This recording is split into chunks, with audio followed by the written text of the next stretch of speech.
asalaamaaleykum mbokk yi ñuy seetaan ci ITV ci seen émission bu mag bi di arène sénégalaise nag tey ci biir arène bi la ñëw ndax ñi ngi arène nationale lu waral suñu teewaay ci arène nationale tey jii le ministre des sports Matar Ba ci lay officiellement installé CNG bu bees bi CNG bi nga xam ne tey ñoom ñoo fi wuutu équipe bu docteur Alioune Sarr ki nga xam ne moo ko jiite mooy Bira Sène di président CRG de lutte bu Kaolack lutte avec frappe bi ñu jox ko président CRG de lutte bu Thiès muy Maysa Ndiaye lutte simple bi ñu jox ko Manga 2 l'ancien roi des arènes waaye lutte olympique bi ñu jox ko Isabelle Sambou ak yeneen kilifa yu nga xam ni ñu ngi ci biir bureau bi mën naa cee lim rek ki nga xam ne moo fi nekkoon directeur de la haute compétition muy Souleymane Boun Daouda Diop moom itamit mi ngi ci biir comité bi donc tey daal mu nekk bés bu nga xam ni tournant la ci biir làmb tournant décisif la waaye beneen page la ñuy ubbi ginnaaw page Alioune Sarr nekk page bu nga xam ne aussi li ci rafet bari na liñ ci war a jooyanti tamit bari na te loolu moo indi tey bésu tey bi Alaaji Ngañ. El Hadji Malick di la ndokkeel tey ndax bésu tey bii bari na ñuy liggéey ci presse bi mosuñu ko fekke 94 benn télévision moo fi nekkoon. tey El Hadji Moustapha Ndiaye rek moo mën a témoigner loolu ndem si yàlla tey benn rajo fi nekkoon kon El Hadji Malick tey bésu sant yàlla la. après 26 ans 94 ñi ngi installé waat beneen bureau CNG nag moom laa la wax ñu ko fekke bariwul ci sunu génération yi ñun fekke woon nañ ko waaye boobu liggéeyuñ ci presse boobu amateur lañu rek daan dem làmb bëgg làmb xam làmb. kon nag tey bu yàlla dogalee ñu nekk ci biir di ci liggéey 26 ans El Hadji Malick ñu ñëw fii tey le 9 novembre war a def installation bureau CNG bu bees loolu c'est historique bi mooy wax nga ko léegi ci Alioune Sarr def na fi loo xam ne tey est-ce que dinañ ko fi defaat def na fi loo xam ne tey est-ce que lamb mën na ko amaat waaye loolu yëpp nag li ñu koy may mooy bennoo mooy jàppoo mooy yërmande ku ne jël sa xam-xam def ci. lim nga président haute compétition tey bu ñu demee ba ñu ne mi ngi ci biir CNG bi am na ñeneen ñu nekk ci biir ku mel ni Issa Ndiaye ñaar muy administrateur de société jaar fu bari Abdou Aziz Gueye administrateur de société ñoom ñëpp bëgg dugal seen loxo kon bëgg nañu des hommes de valeur bëgg nañu jàppale làmb ñooñu dañu ñëw benn walma pour jàppale làmb boo ko booleeg ñi xam làmb ak président bi nga wax Bira Sène ak Maysa Ndiaye le directeur administratif nga xam ne mooy sookulu CNG mosu fee jóg Njàmbe nga xam ne mi ngi ci biir Khalifa Sow directeur technique national président des arbitres nga gis ko léegi ak li mu wax yooyu yëpp boo ko boolee El Hadji Malick tey nag mooy bés bi nga xam ne date historique boo xam ne bii xale yi fekke wuñ ko woon muy installation bureau CNG ci kan attention kan la woon Ousmane Paye ci président Abdou Diouf ak président Alioune Sarr ñu ne tey kan la président Macky Sall ak Matar Ba lu mat 11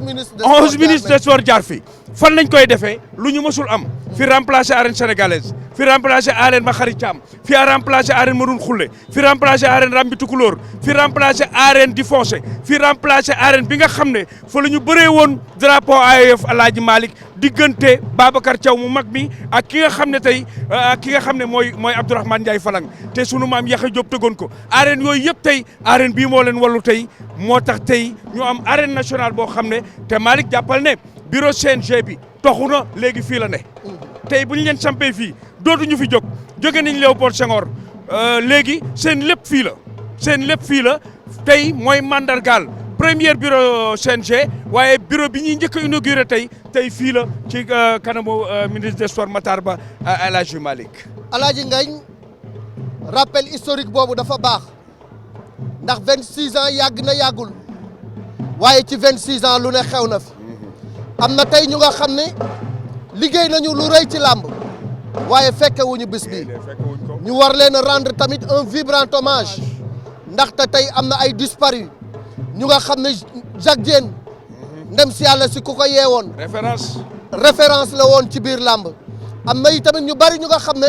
yaa ma leen gën a xam moo xam manager la moo xam ay mbër la ñu démb moo xam tamit ay dirigeant la ñu démb yu nga xam ne fekke wuñu bés bi te moo ne bokk na ci ñi nga xam ne am na pierre yu ñu teg ci defaraat li nga xam ne mooy làmb Alaaji Ngagne. ma wax la benn date historique ci làmb CNG combat bi ñu njëkk am ci grand combat Mor Fadam la ak Moustapha Gueye stade Léopold Senghor. cey loolu. mooy premier combat événementiel bu CNG njëkk a présider kon loolu bokk na ci mais loolu yow xam nga ne après dinañ tojaat li ci biir dinañ ñëwaat ci biir ci loolu nag ngay xam ne làmb histoire la lii la làmb moom lii la làmb xam lii la ñu namoon tey Yàlla mi ngi dimbali feebar baa ngi jëm ginnaaw Malick lenn rek moo am mooy date en or yi nañ ñu dimbali ngir yàlla le 1er janvier. ñu dekkal ko. le 1er janvier. ñu indi un grand combat ubbee ko arène nationale. le 25 décembre. waaw ba jiitu ñu saaf ko 25 décembre ñëw le 1er janvier les dates en or vraiment maa ngi ñaan buñ ko raté ren pour def ci un très grand combat ndax yaakaar naa ne le donki nga ngi sa kanam te yaakaar naa ne am na lu mu lok. dëgg la Alaaji Ngagne li ñu ci mën a yokk rek moo di ni ñuy installé tey nañu ubbeeku nañu yaatal nañu boole ndax tey famille lamb dañu soxla l'union des cœurs des forces et des esprits te loolu lu koy indi mooy apaiser tension yëpp yi nga xamoon ne am na fi divergence yëpp yi fi amoon ñu jël ko teg fële waxtaan ko mettre les formes parce que tey la réintégration des arbitres mënul ñàkk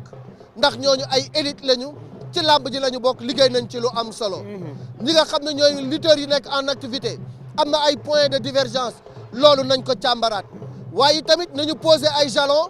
jëm ci li nga xam ne mooy la fédération parce que tey mission wu CNG bi 2 ans la mais dañu jëm ci jóge ci structure d'exception jëm ci fédération te tey bu ñu xoolee à travers la FILA sur les 135 pays yi fa nekk ñetti réew ñoom ñoo ci amul fédération mooy Sénégal mooy Niger mooy Nigéria te Sénégal ak fi lamb toll peut-être mën nañu delluwaat ci fédération amoon na fi am na peut-être ay gàllankoor yu ci amoon mais l'avenir sort du passé am na luñ ci mën a jàngat pour reconstruire aujourd'hui lamb dafa soxla defaat jéego yu am solo te loolu nag ñii am nañu mission bu rëy parce que fi président Alioune Sarr placé bar bi kawe na lool te ñoom nag pour ñu jot ko il faut que ñu yokkaat li nga xam ne moom mooy ay jéego defaat li nga xam ne mooy ay innovation indi ay rénovation dañuy dugg ci biir xool lu fa xew xool rek Matar Ba nu muy installé waxtaan ak ñi nga xam ne ñoo fi daje waxtaan ak waa comité bi waxtaan ak ministre des sports wax naa nag waa axlu làmb Alaaji Ngagne.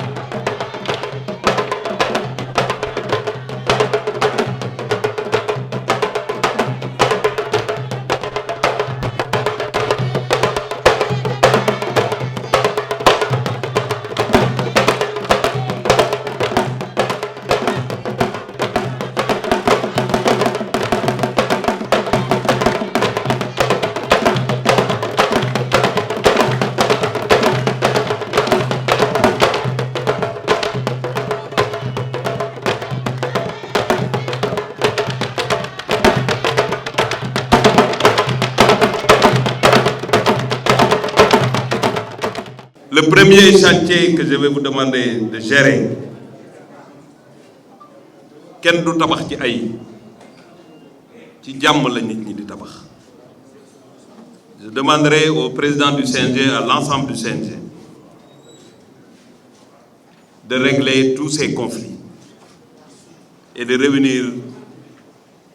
tous les membres de la famille de la lutte.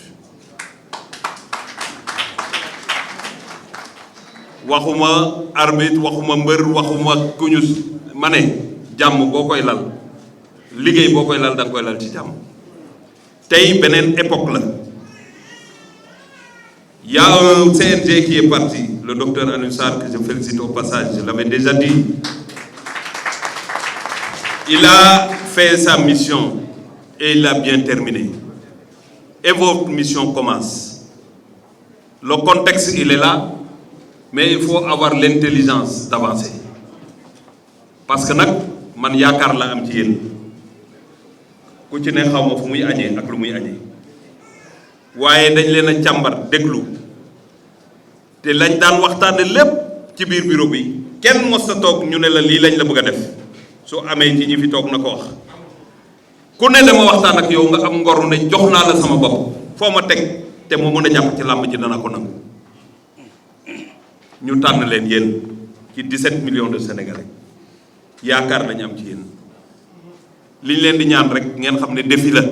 pour ngeen sagal ñu sagal seen réew ba pare sagal seen bopp ku waxtaan nag tax nga nekk fi war nga xam ne sa liggéey waxtaan moo ko war a lal mooy di déglu ñëpp di wax ak ñëpp di nas ak ñëpp bo bureau bi bu weesoo war ngeen a dem ci écurie yi waxtaan ak ñoom wax leen lan mooy texte yi bu dee écurie séeréer la ngeen jël ku dégg séeréer mu wax ci texte yi na ngeen jël sax ay nit ñuy bëree ñu wone daanu yi andi coow su ko defee nit ñi xam lan mooy texte yi régir la lutte.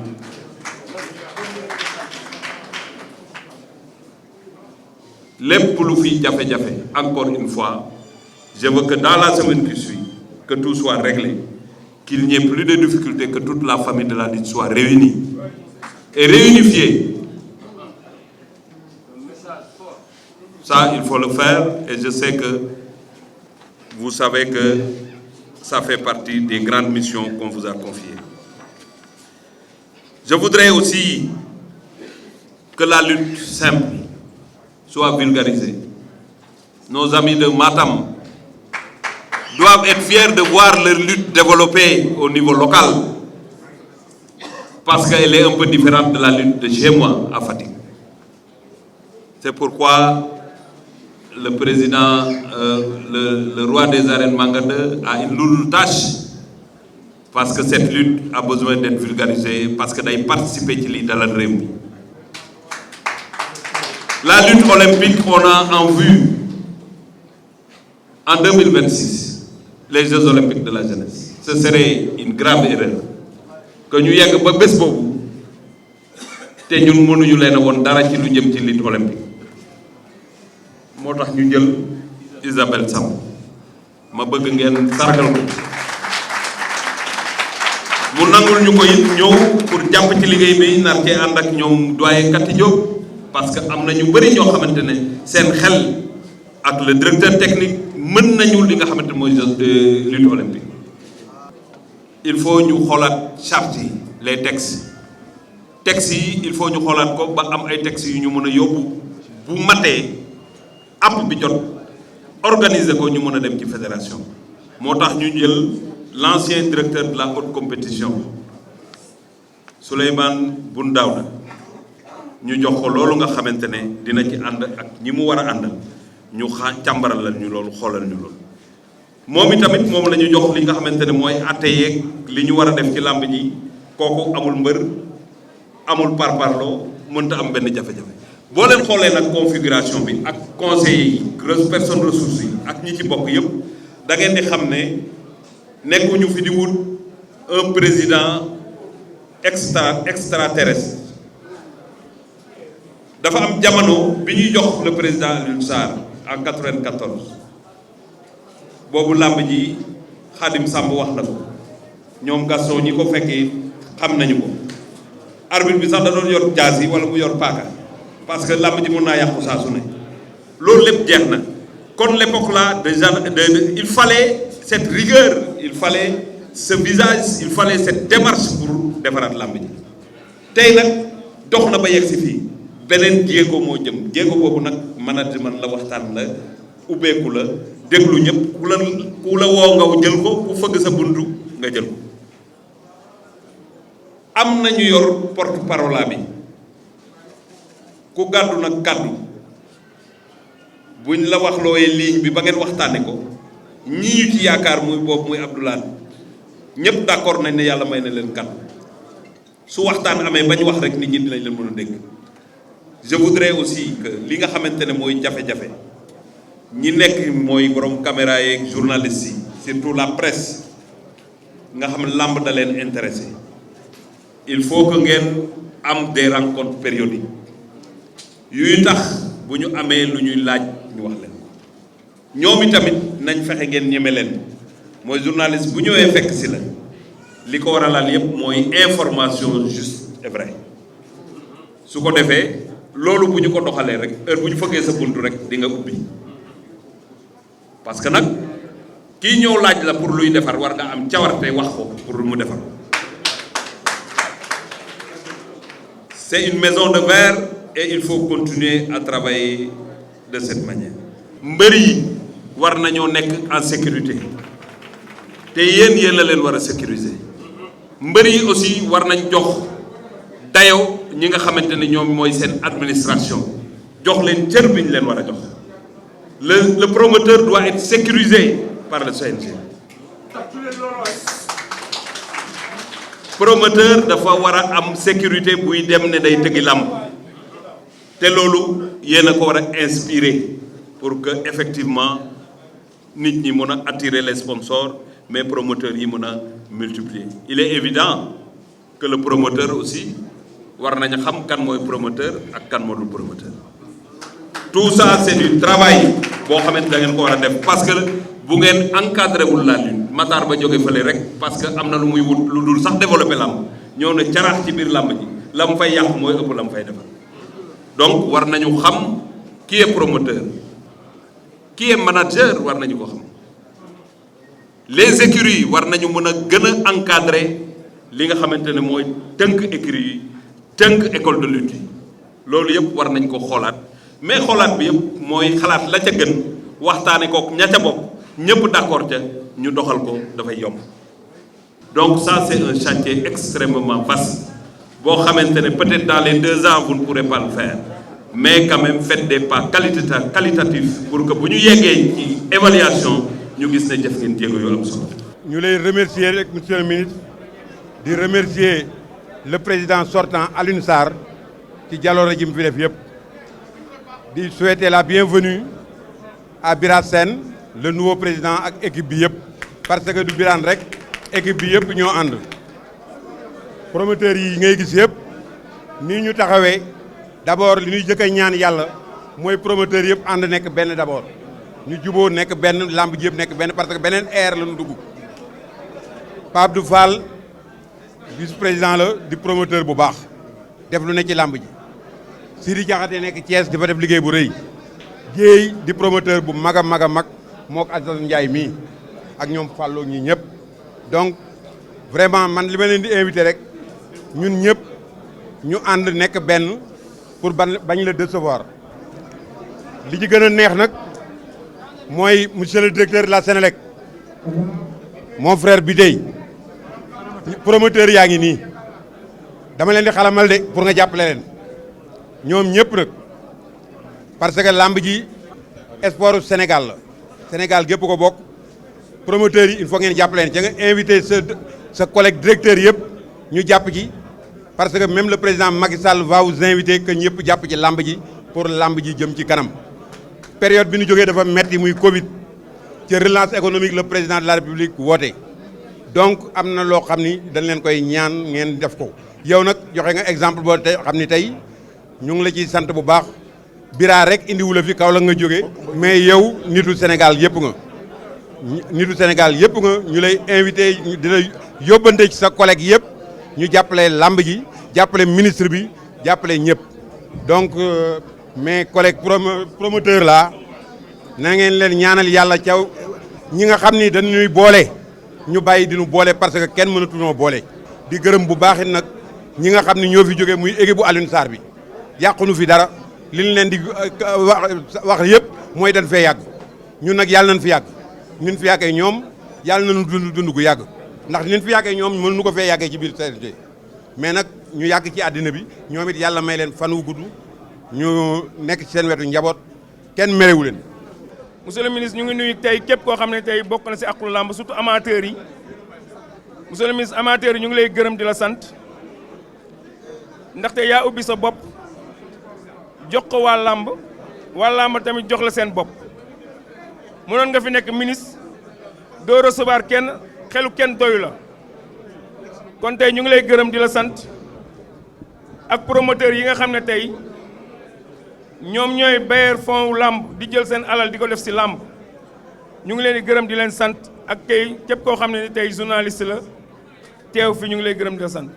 monsieur le président CNG de lutte ñu ngi lay féliciter ak membre yi nga xam ne tey ñoo nekk CNG gépp am nañ si ay xarit gis nañ ne ñoom ñëpp tey làmb rek lañ bëgg te bu soobee yàlla ñun ñëpp dañ jàppale si làmb ngir làmb avancé ñuy nuyu monsieur le vice-président CNG avec frappe nuyu Manga 2 mi nga xam ne tey moo yor lutte sans frappe nuyu suñu jéen bi nga xam ne tey moo yor lutte olympique kon nag monsieur le président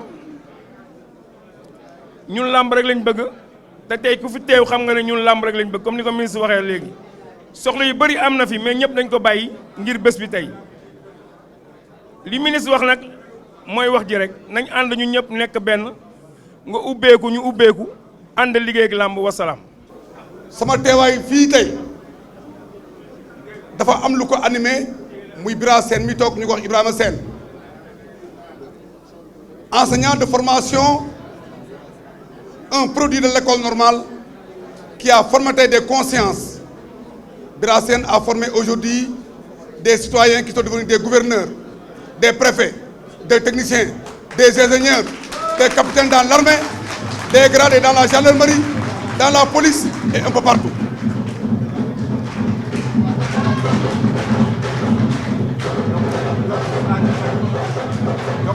Merci.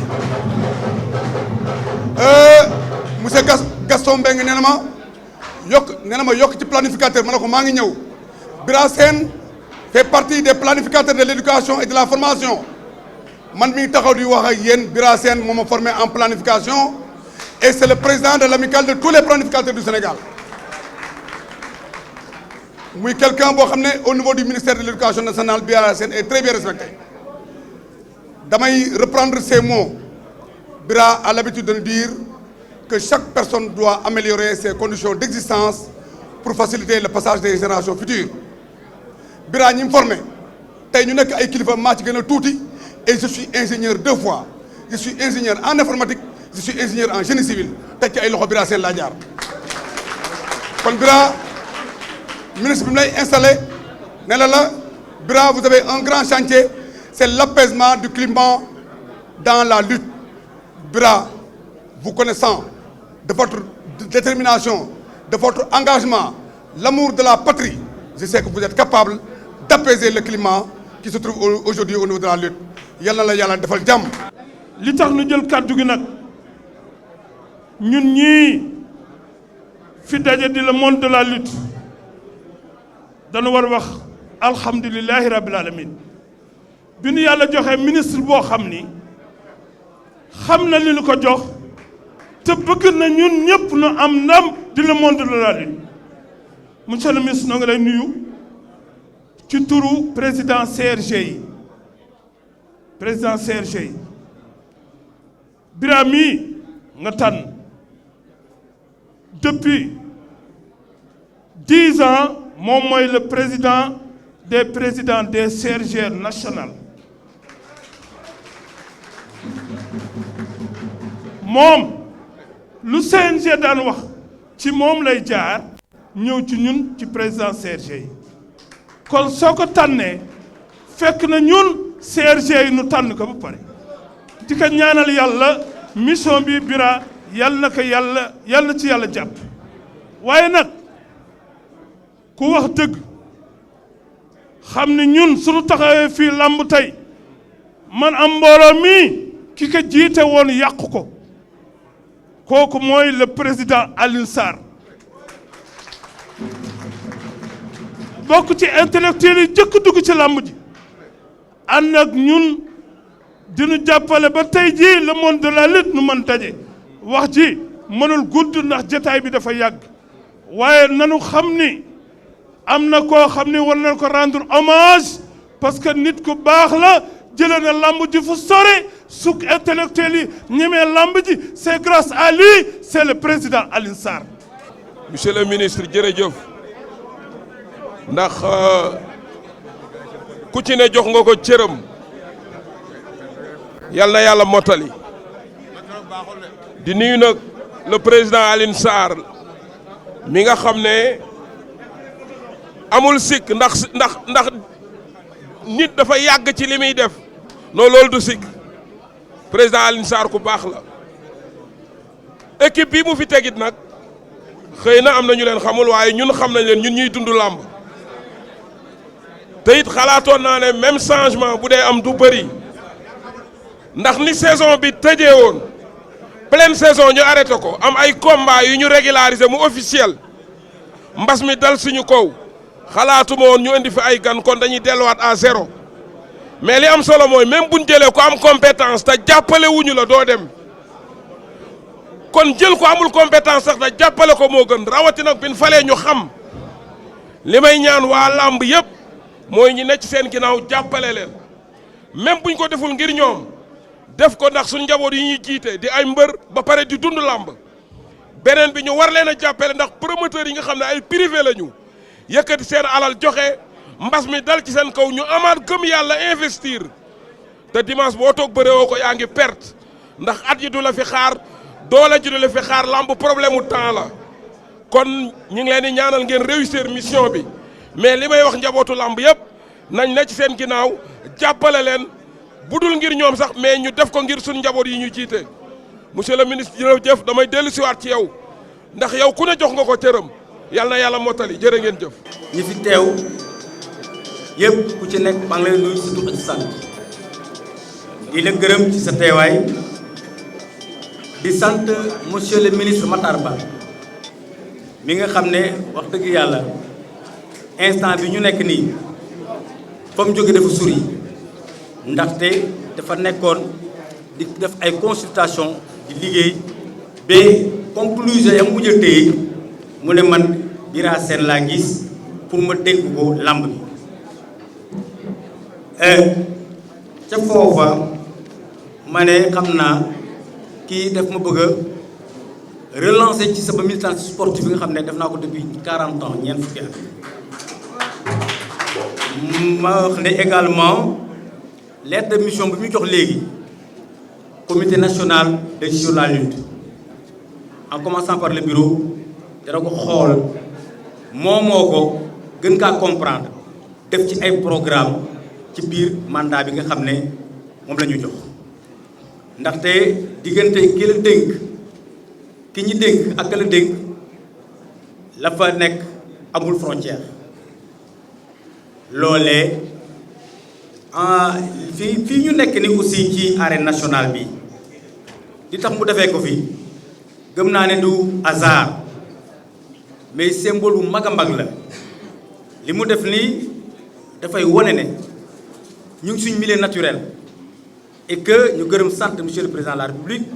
bi nga xam ne jël na joyau bii jox ko jeune sportif yi nga xam ne ñooy yëngu ci làmb leneen ma ci bëgg a teg mooy que ne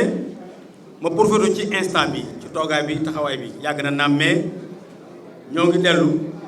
di tàllal loxo ñëpp sénégalais yëpp tàllal loxo waa axlu làmb ku nekk ak foo munti toogee ak noo munti toogee ak foo toll ci làmb tàllal lañ la loxo jox la suñu loxo balu la ak baal la ak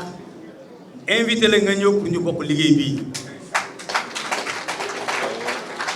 li ñu sumb nii du jeex avant Alioune Sarr lamb da doon am ci Alioune Sarr lamb am na après Alioune Sarr lamb dina am waaye nañ ko rafetal lamb am na coow waaye fépp am coow waaye lamb fañ koy coowee du palaasam coowuñ ko fañ ko war a coowee loolu moo tax ñu lamb dafa bëri coow mais partout sport moo mel noonu xëccoo bu daggul dikk kon nag fa mu am coow mais ñun ñu koy coowee xëy na moom moo baaxu mais nañu bàyyi loolu taxaw parce que monsieur le ministre Matar Ba mission bi ñu jox mooy na lépp set na jàmm am jàmmoo leen loolu la ma dénk mu ngi ni toog dama gunu kon nag ku bëgg jàmm ak ka nga xam ne jàmm war nañoo mën a ànd làmb ji nga xam ñoo ko moom bu dee beneen sport la football dañ ko tabaxee feneen indi ko ñu nag ñoo moom suñu làmb di ko tabax yeggagul nag te du yegg ci mandat bi aussi mais nañ ci góorgóorlu équipe bi nga xam ne moo fi nekk du ma ne groupe bi ndax groupe leneen la waaye équipe muy CNG bi mooy nuyu leen ñoom ñëpp sant leen ndaxte groupe bi Matar équipe bi Matar bi monsieur le ministre Matar Ba taxawal ay homme de valeur gis naa leen ci xàmmee naa leen ràññee lañ kon nag bu ko defee ñu am yaakaar te ñaanal équipe bii bu ñu ñaanal Bira Sène mais nag ñaanal équipe bii ñu dénk yenn yi pour que mu attan ko mun a dem xam nga équipe bu Gaston Mbengue bokk Pape Abdoulaye bokk fa ay rakam ànd ak ñoom laxaat ak jeneen ak ñeneen foofu am nañ ko yaakaar. ma jeexalee ci docteur Alioune Sarr docteur Alioune Sarr nit ku yaatu la ku màgg la sénégalais bu baax bu ne bëgg ngay jur doom ju mel ni Alioune Sarr sénégalais bu baax bu ne bëgg ngaa jur doom ju mel ni Alioune Sarr 26 ans 17 ministres 17 nga liggéey ak ñoom kenn bëggu la fay teggi kenn bëggu la fay teggi ba ren jii kooku gàcce gàllam moom yàggaay nag bu fekkee ne léegi gàcce la ci Sénégal dana doy wax ndaxte màgget yàgg na fi waaye yàlla kon moom lañu ku nekk dañuy naan soo amee doom nga ne yàlla na fi yàgg yàlla na màgg ba jaaw kon nañ bàyyi vraiment boobu Bira Sène ak Alioune Sarr ma leeral Bira Sène ak Alioune Sarr mag ak rakk la mag ak rakk ñu naan Bira Sène ak mag ak rakk la mais li ki wóoru te wóoru mooy mission bi nga xam ne moom lañu déggoon Alioune Sarr bu ñu ko déggee Bira Sène dañ koy wéyale rek continuité je vais préciser encore il a précisé et c'est important ça je crois bien que loolu yëpp amul solo am solo joxante loxo ñu ànd ci liggéey bi ñu sumb waa Kaolack su mbokk waa Kaolack yi gis naa seen taxawaay rafetlu naa ko trop gërëm naa leen sant leen sama mbokki waa Bassoul itam gërëm naa leen sant leen waa presse bi presse gërëm na leen sant leen lii mooy wax wane ne lamb ji mënul ñàkk bruit presse bi di mu teewee fii xam nga ne dañoo am intérêt trop bu ñu porté ci presse ci lamb ji kon nag du daan jekkoo loolu nañ taxaw ci amateur yi maa léegi ñi nga ARELS taxaw leen ci écurie école de lutte yi vraiment vous avez un gros chantier bu leen nax seen bopp vous avez un gros chantier da ngeen liggéey dañ leen ko jox ay documents ngeen travailler ci te rapport yi dañuy bëgg di dem bu léegi naxante boobu du fi am donc je crois bien que suñu taxawee ak suñu comité national bi waxtaan ak bureau bi waxtaan ak comité directeur bi ci fan yi ñëw dana am ay kayit yi ñu génnee yoo xam ne vraiment dañ koy yóbbu fu mu war a dem te ku nekk ci pàcc ba nga nekk da nga am liggéey je crois que loolu mooy fulla mooy fayda mooy tax ñu réussir mission bi donc monsieur le ministre vraiment maa ngi leen di gërëm di leen di sant bu baax a baax wasalaam jërë ngeen jëf.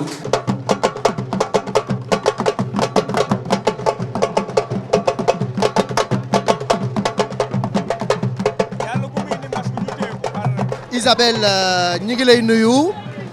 di la féliciter monsieur le ministre dafa jël vice-président chargé de la lutte olympique jox la ko nga nekk jigéen première jigéen bu yor lu mel noonu déjà choix bi ministre porté ci yow lan la def ci yow. asalaamaaleykum maa ngi lay nuyu li mu def ci man lu bégte la daal maanaam laa mën a wax parce que bu ñu la yaakaaree ci sa réew bu ñu yëkkati leng di la ko jox pour maanaam nga liggéey ci mun a jëm kanam sant yàlla rek la maa ngi siy sant yàlla bu baax. mission bi du mission bu yomb tey boo doon xayma rek lutte olympique lan moo ko tardeel ci Sénégal ak lan lañ la war a jox comme moyen pour nga mën a développer discipline boobu. léegi buñ ma jox dëgg la diis na trop mais maa ngi ñaan yàlla yal na oyof si yal na yàlla matal mu mën a woyof si man dëgg la métti na kon maa ngi ciy doog a dugg. dinaa ci def sama kéemtalaay kattan ba lu ñu amul woon ñu am ko bu soobee borom buy maye waaw. tey jii ñi ngi jëm ci JOJ les Jeux olympiques de la jeunesse ñu war ko def Sénégal war a teew ci wàllu lutte olympique yow nga nekk championne bu mag tey naka la ñu mën a def tey ba suqali discipline boobu ba bés boobu buñ ca eggee ñu mën a génne ay Isabelle Samb ak ñeneen. bu soobee borom buy maye loolu laay ñaan comme ñu ngi doog a dugg ci liggéey bi di ñaan yàlla may ñu kattan ba ñu mën a matal lépp defe naa ne bu bés bi balaa muy jot incha allah yàlla bu ñu mayee kattan ba booba dina am yi nga xamante ne ñi raw ay Isabelle Sambou waaw buñ ko yàlla mayee te di ñaan aussi di nuyu ñëpp di sant ñëpp di nuyu surtout samay doyen ñoom Evelyne Diatta ñoom Lansana Koli ñoom Médar Sambou ñoom ñëpp bàyyiwuma kenn fàttewuma kenn xam naa ne incha allah rabi dinañu liggéey te dina da jëm kanam incha allah. moyen daf ko laaj rawatina aussi ay tapis ak ay maanaam daal athlètes yu nga xam ne dinañu am jumtuwaay yu ñu liggéeyee loolu yi tamit bokk na ci li nga xam ni pour nga doxal sa mission foog nga demander ay moyens yu am solo. waaw moo tax ma ne la comme ñu ngi doog a dugg ci liggéey bi incha allah rabbi dina am comme dafa laaj ne ñu ngi doog a dugg mënaguma ci wax lu bëre mais xam naa ne luñ ci mënta laaj bu ci yàlla àndee bu dee am nañ ko liggéey bi dina jëm kanam incha allah rabbi. jërëjëf Isabelle. merci beaucoup. di wax ne nomination bi nomination askan bi la parce que suñu ma nommé vice-président chargé de la lutte traditionnelle yaakaar naa ne séeréer yi ñoo ko moom tukulóor yi ñoo ko moom joolaa yi ñoo ko moom alpulaar yi ñoo ko moom olof yi ñoo ko moom askan bi moo ko moom ndax loolu mooy suñu cosaan foofu la ñu commencé kon ñëpp maa ngi leen di taalal loxo ndax mission bi oyof yéen bu oyof comme ni ngeen ko waxee lu ñu mun dinañ ko def dañu proposer feuille de route au ministre au président du CNG pour développer làmb traditionnel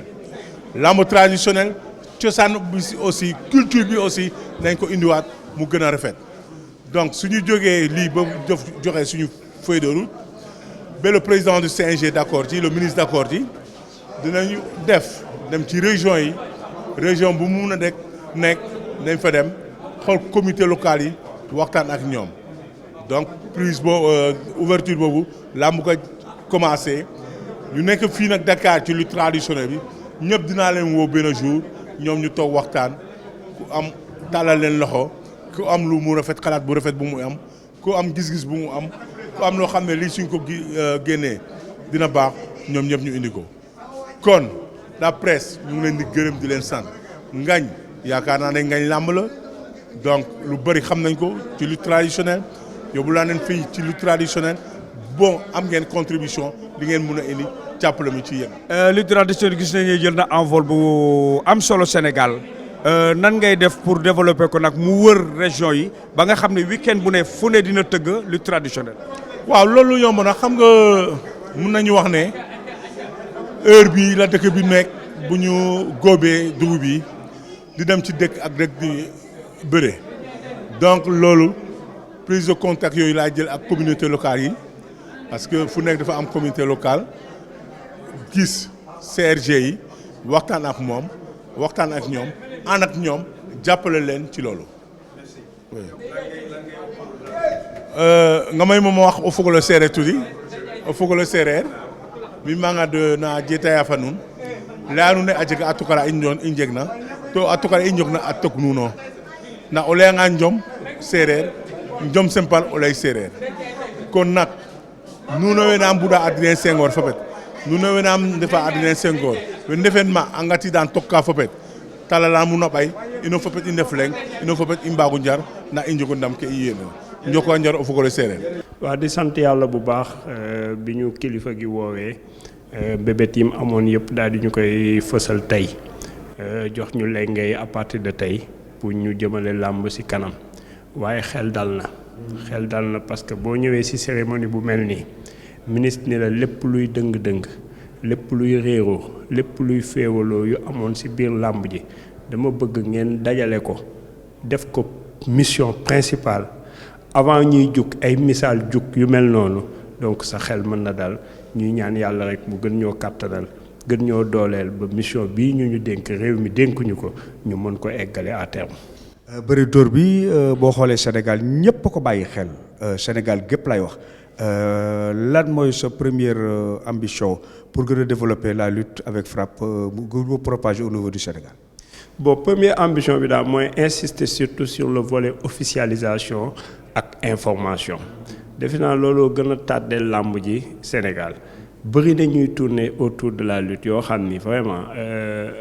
texte yi li mu wax xaw nañ ko ñàkk xam tuuti donc suñu mission daal te ministre wax na ko également mooy nañ dem rencontrer les acteurs commencer ko nag par les écoles et écuries de lutte loolu dinañ sol suñu daal dem seeti les acteurs seeti les écuries seeti les écoles de lutte les responsables et tout le monde ñi nga xam ne ñu ngi tourner ci autour de la lutte waxtaan ak ñoom fàttali leen règlement bi parce que ñoom ñëpp xam nañ règlement bi mais ku ci nekk da ngay jël pàcc bi la intéressé bàyyi li la ci intéressé wul jéem a teg lépp sur la table je crois que loolu bu ñu ko defee simplement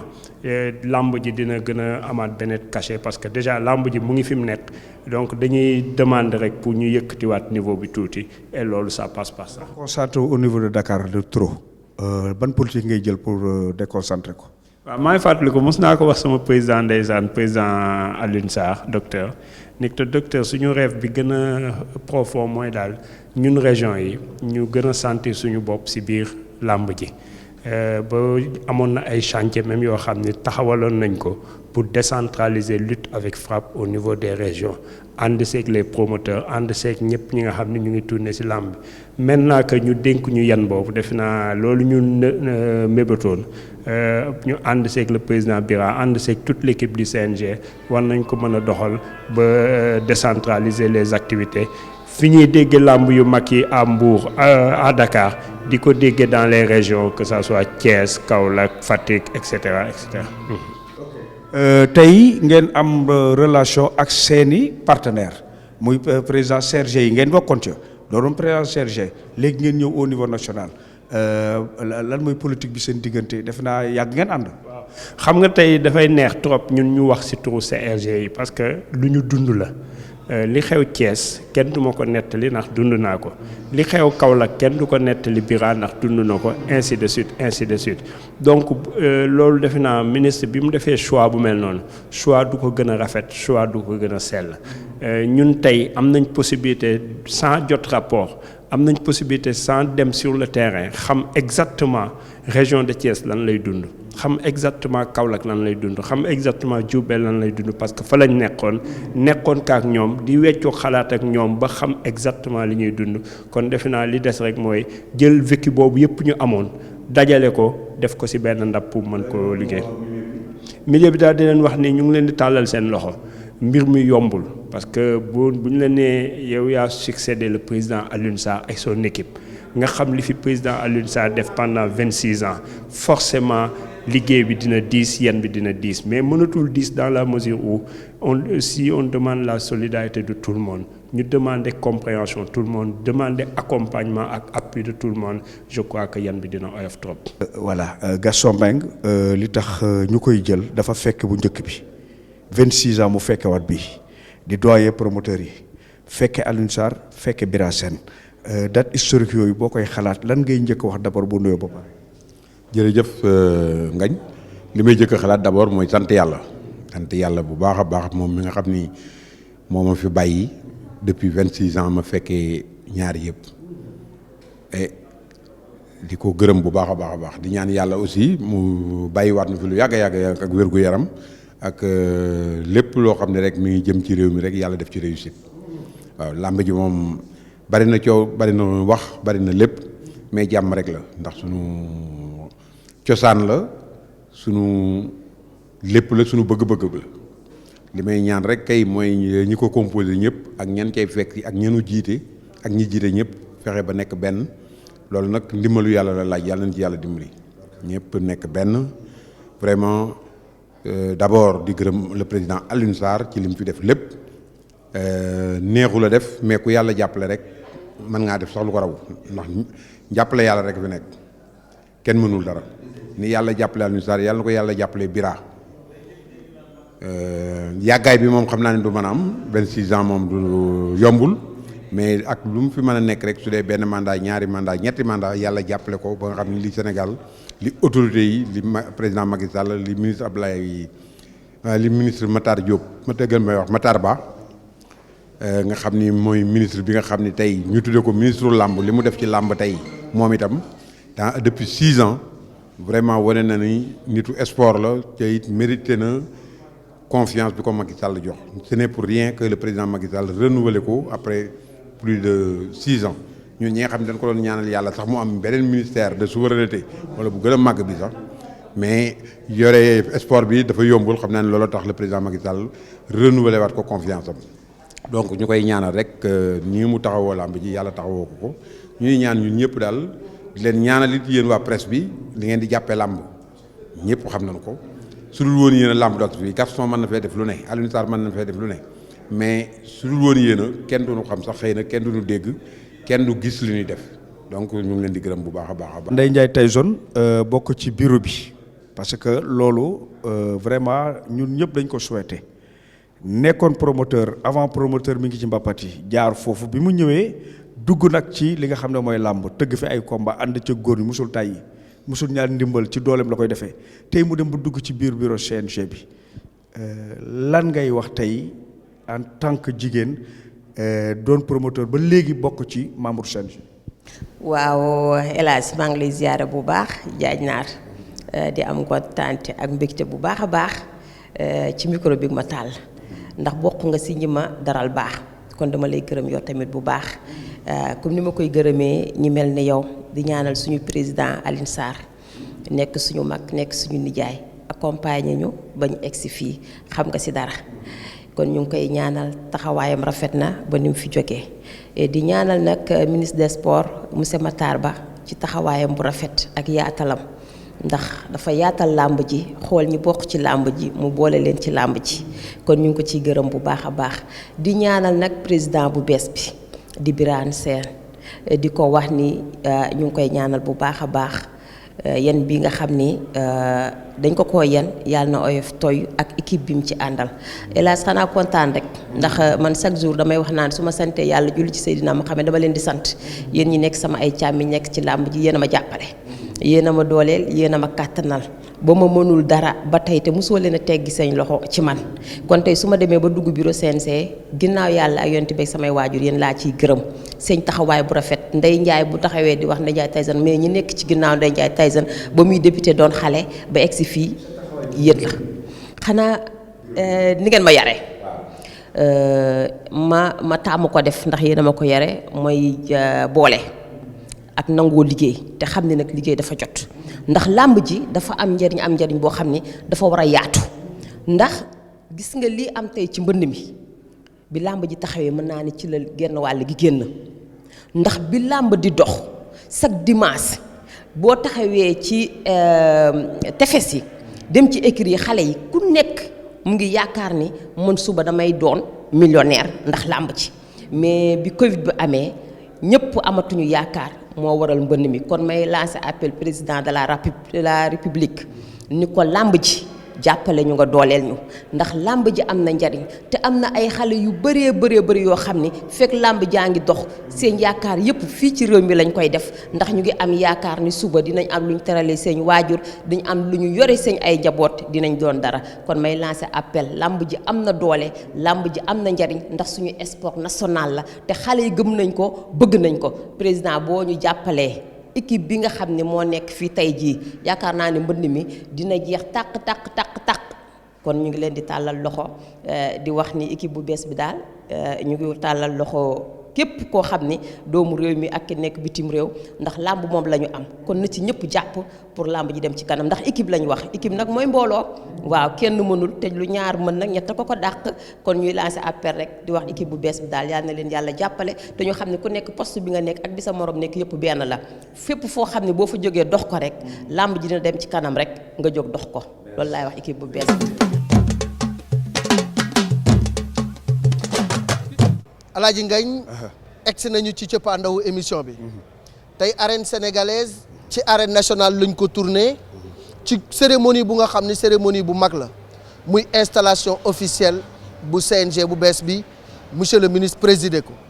jox na leen lettre de mission jox leen ay orientation kenn ku nekk ci axlu làmb jël nga kàddu mu mel ni que fi mu toll nii liggéey bi tàmbali na liggéey bi nag jalon bi ci ëpp comme ni ko monsieur le ministre waxee mooy tàppe xol yi boole xel yi boole xalaat yi di yëkkateendoo di dóorandoo di tegandoo bu ñu ko defee rek ah mbir mi dina jëm ca kanam ki nga xam ne mooy président Bira Sène dégg nga ko li mu wax nee na ubbi naa samay loxo tàllal naa ko ñëpp pour ñëpp jàpp ci parce que man dong mënuma réussir mission bi xam leen ne ni tamit continuité day am waaye ministre bi nee na ko continuité certes waaye def la nga xam ne moom la Alioune Sarr defoon wala yem fa Alioune Sarr yemoon du réussir mission bi mission bi mooy Alioune Sarr fondement na yéen a war a yëkkati ba def R+1 R+2 ba R+X loolu nag yaakaar naa ni tey bis bu mag la